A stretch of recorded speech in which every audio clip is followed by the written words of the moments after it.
6 mois, le temps qu'il faudrait à l'Iran pour relancer son programme nucléaire en cas d'attaque sur ses installations. C'est du moins l'estimation d'experts qui viennent de rendre un rapport pour le compte du Congrès américain.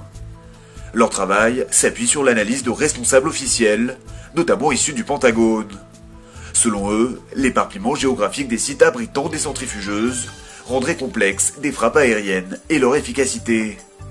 Parallèlement, pour dissuader un peu plus Israël de mener une attaque contre Téhéran, des sources américaines indiquent que Tsahal disposerait de bases aériennes en Azerbaïdjan, un pays frontalier de l'Iran.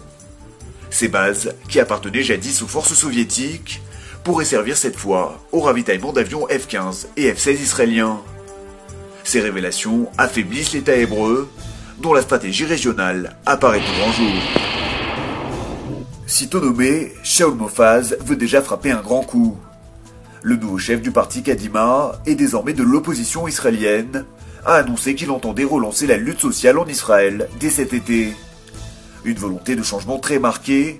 Sur le plan intérieur, Shaul Mofaz souhaite désormais mettre chaque Israélien sur un pied d'égalité.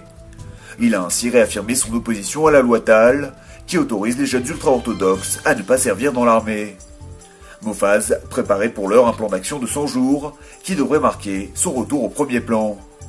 L'ancien ministre ne cache plus son intention de remplacer très vite Benyamin Netanyahou à la tête du gouvernement israélien. Du mieux dans les relations israélo-égyptiennes. Les deux pays mèneraient actuellement d'intenses pourparlers en vue d'installer une nouvelle ambassade israélienne au Caire. Depuis septembre dernier, l'État hébreu n'a plus de représentation officielle dans la capitale égyptienne. Son ambassade, située dans le quartier de Giza près du Nil, avait été prise d'assaut par la foule, entraînant l'évacuation du personnel diplomatique israélien. Les négociations devraient donc aboutir à la réouverture d'une ambassade dans une zone plus facilement sécurisable. Les négociations actuelles porteraient également sur la libération d'Oudat Arabin, un citoyen arabe israélien emprisonné depuis maintenant 12 ans au Caire. Il pourrait être relâché en échange de 63 détenus égyptiens.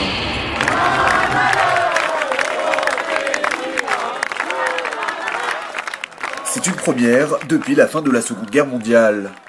Un juif a été élu maire d'une ville allemande, et pas n'importe laquelle, puisqu'il s'agit de Francfort, la 5e plus grande agglomération du pays.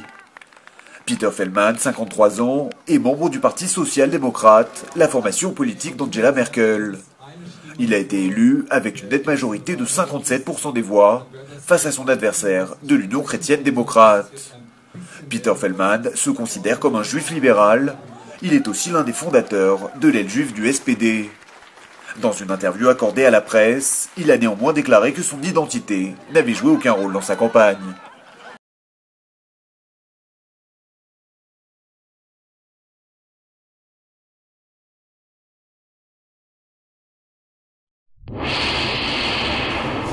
Pour la 3e fois de sa carrière, la planchiste israélienne Lee Korsitz est devenue championne du monde à Cadiz en Espagne. La jeune israélienne avait déjà remporté les championnats du monde de planche à voile pour la première fois en 2003 et en 2011 en Australie.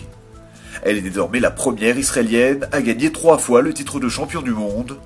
Son exploit, ajouté à sa médaille d'argent gagnée lors des championnats d'Europe de Bulgarie en 2011, en fait le meilleur espoir de médaille pour la sélection olympique israélienne aux JO de Londres. En attendant, Korsitz est attendu la semaine prochaine par le comité olympique israélien, qui lui remettra un chèque de 20 000 euros.